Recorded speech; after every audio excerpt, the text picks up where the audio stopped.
From frozen envelopes to deflated footballs, the NFL's been accused of more conspiracies than Area 51. Today, we're diving into every wild theory that's had fans throwing flags for decades. Whether you think the league's more scripted than WWE or you just love a good controversy, buckle up. We're exposing it all in the next 20 minutes. The Super Bowl logo conspiracy.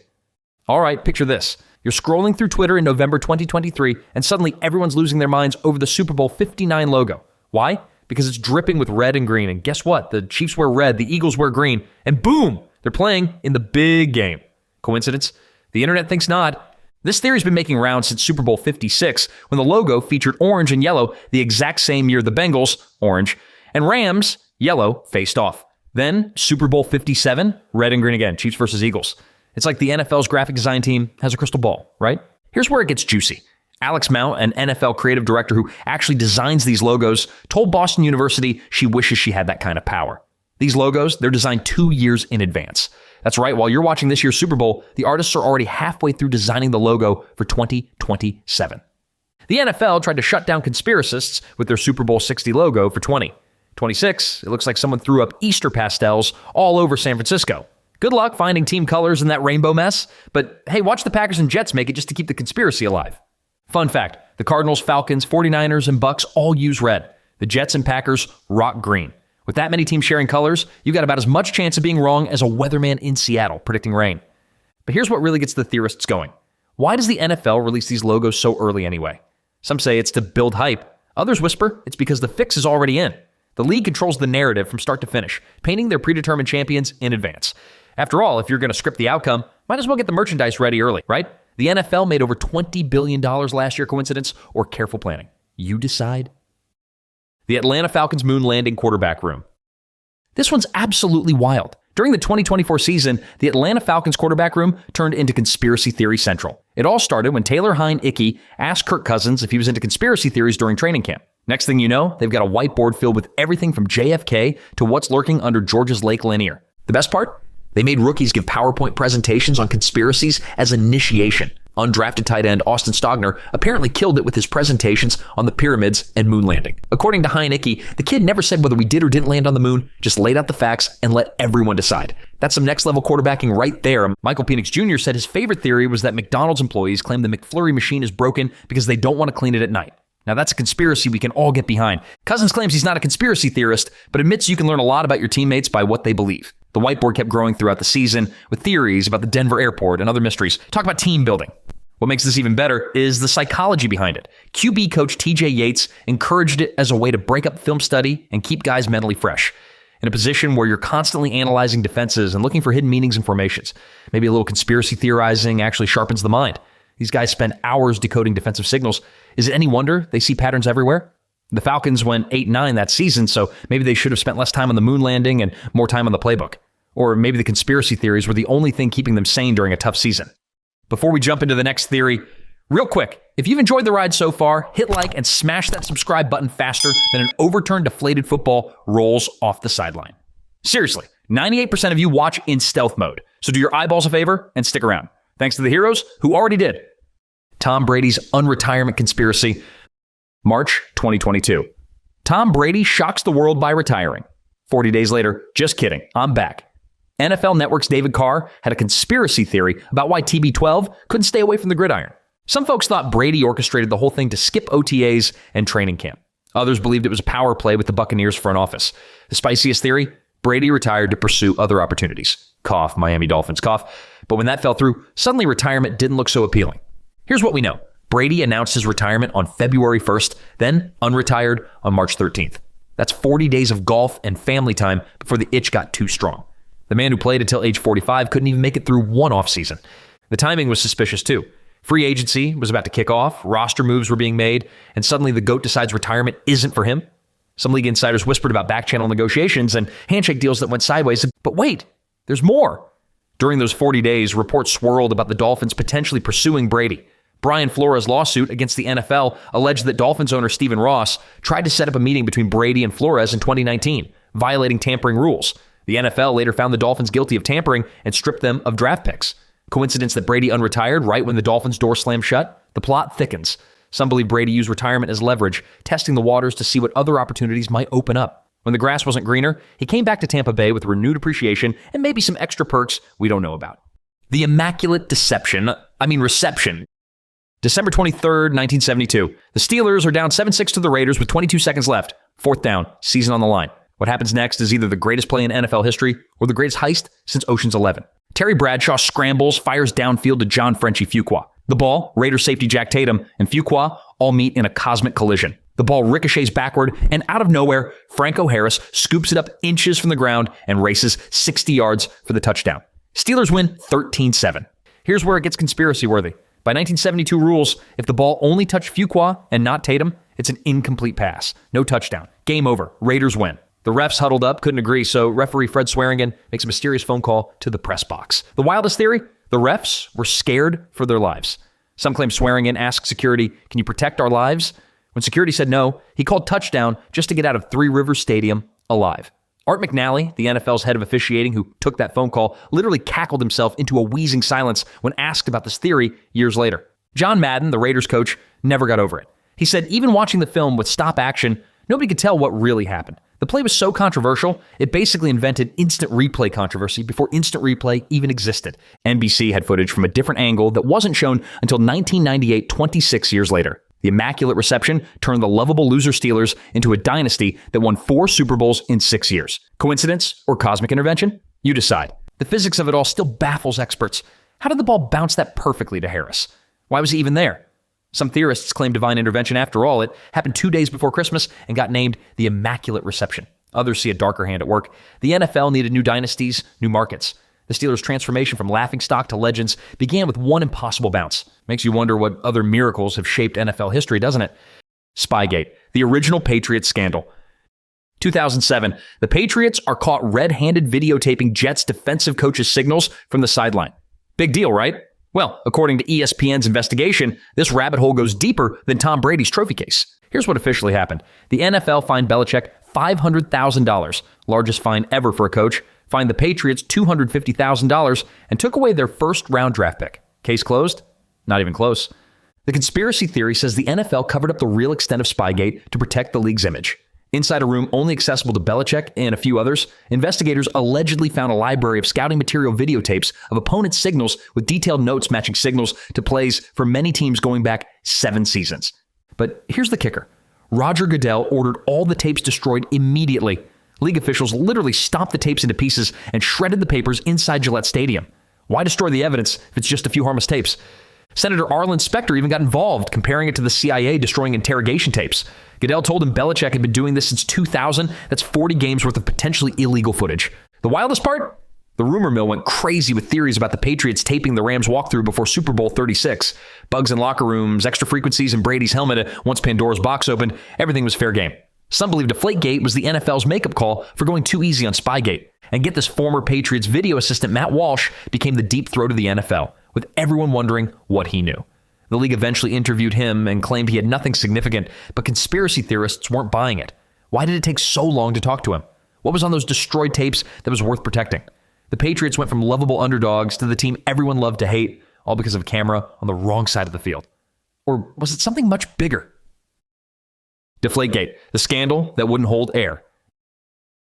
January 18th, 2015. AFC Championship game.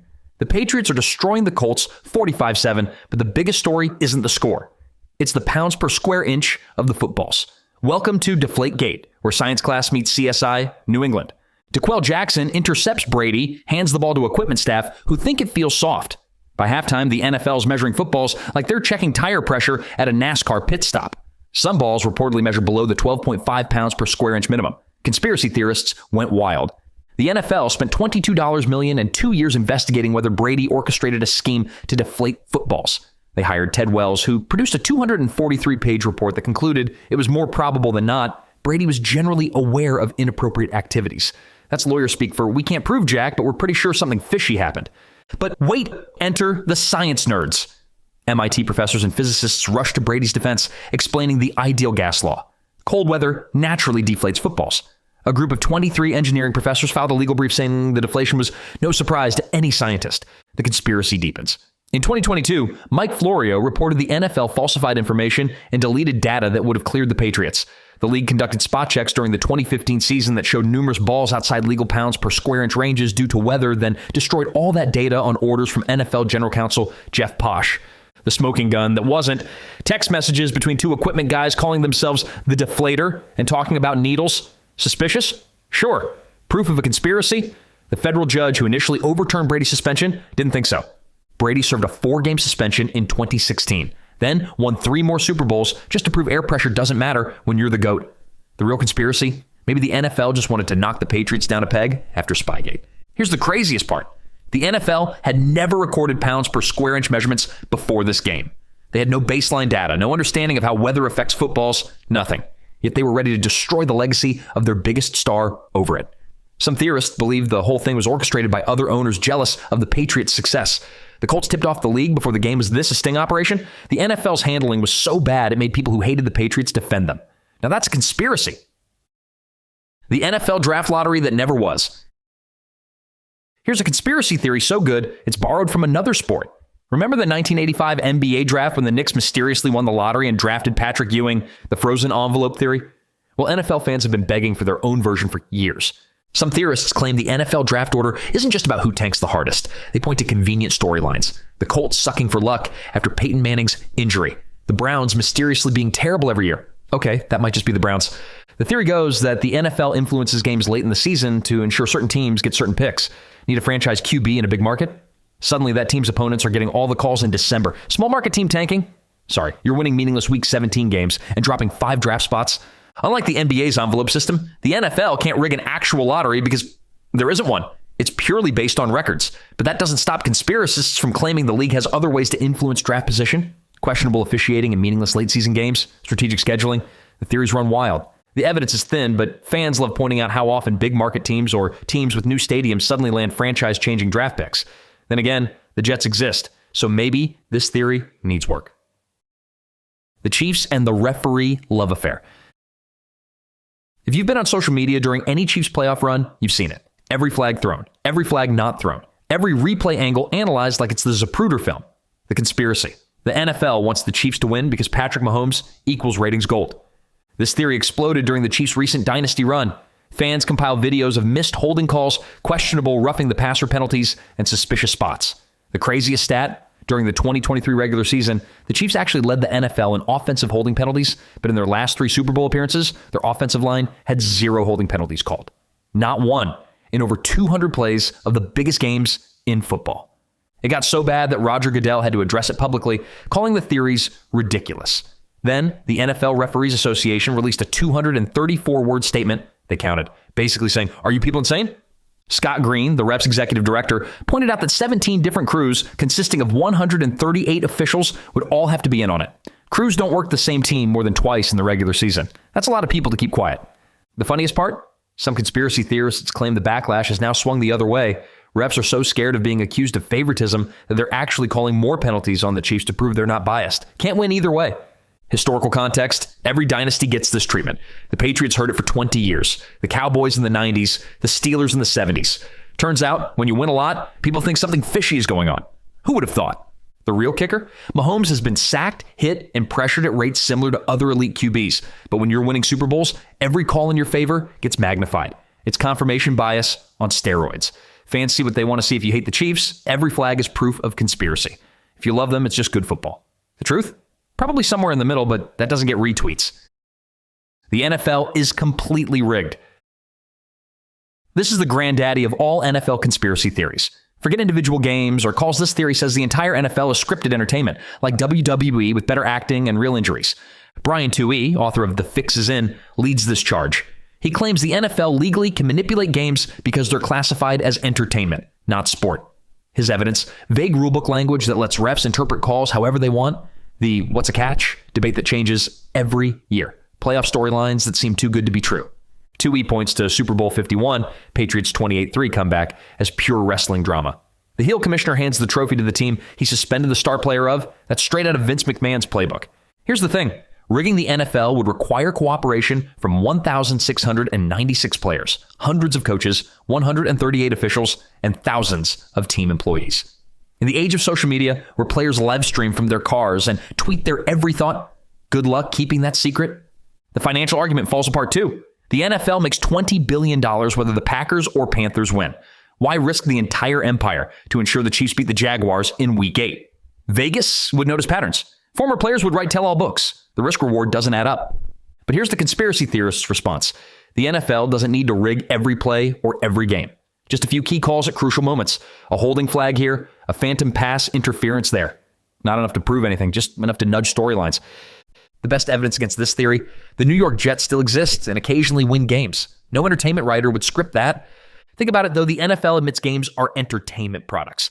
They argue in court, they have no obligation to provide fair competition. Sports betting was illegal for decades. Now the NFL embraces it. What changed? Maybe they finally figured out how to control outcomes reliably enough to profit from gambling. Or maybe a multi-billion-dollar business just wants to make more billions. Occam's razor says, follow the money, but whose money are we following? The Immaculate Reception, how the NFL was founded on a fix. And here it is, the number one conspiracy theory that NFL fans need to know. The league itself was allegedly founded by mobsters who fixed games from day one. According to conspiracy historians, the NFL's early days were bankrolled by organized crime figures who had serious gambling interests. The theory goes that from the 1920s through the 1980s, mob influence ensured certain games went certain ways to benefit bookmakers. The evidence? The NFL's mysterious early financial records. Team owners with documented mob connections. Carol Rosenblum, who owned the Colts and Rams, allegedly had ties to gambling figures. The 1946 NFL championship game between the Bears and Giants saw suspicious last-minute betting line movements that bankrupted several bookmakers. The fact that the league fought legalized gambling for decades, theorists say this was to protect illegal bookmaking operations that could be more easily influenced. The theory claims this influence only ended when player salaries skyrocketed in the 1980s. Suddenly paying a player $50,000 to throw a game wasn't worth it when he's making millions. Modern salary caps and guaranteed contracts killed the mob's influence, or so they want us to think. Here's the ultimate irony. The NFL spent decades fighting against legalized gambling, claiming it would compromise the integrity of the game. Now they're partnered with every sportsbook in America. Either they solved the integrity problem, or, well, you can finish that thought. Some researchers claim you can still see echoes of this original sin in how the NFL operates. The obsessive control over information. The quick destruction of evidence. Remember those Spygate tapes? The iron-fisted rule over players and coaches. It's all leftover paranoia from the bad old days or current protection of ongoing conspiracies. Whether you believe it or not, one thing's for sure. The NFL's history is way murkier than your typical Sunday broadcast wants you to know. From shadowy beginnings to modern controversies, the league's got more secrets than a CIA filing cabinet. Think about the timing the NFL really took off in the 1960s, right when organized crime was at its peak influence in American business. Coincidence? The league's explosive growth coincided with TV money, but also with an era when mob money needed legitimate businesses to wash through. Today's NFL might be squeaky clean, but those foundational years, that's where the real mysteries lie. Every Super Bowl, every dynasty, every impossible comeback, it all started in those smoke-filled rooms where football met felonies. So there you have it, every mind-blowing NFL conspiracy theory that'll have you questioning everything from deflated footballs to the league's mob connections. Whether you're team tinfoil hat or team, it's just a game, you've got to admit these theories make Sunday afternoons way more interesting. If this video blew your mind, smash that subscribe button harder than Goodell smashed those Spygate tapes.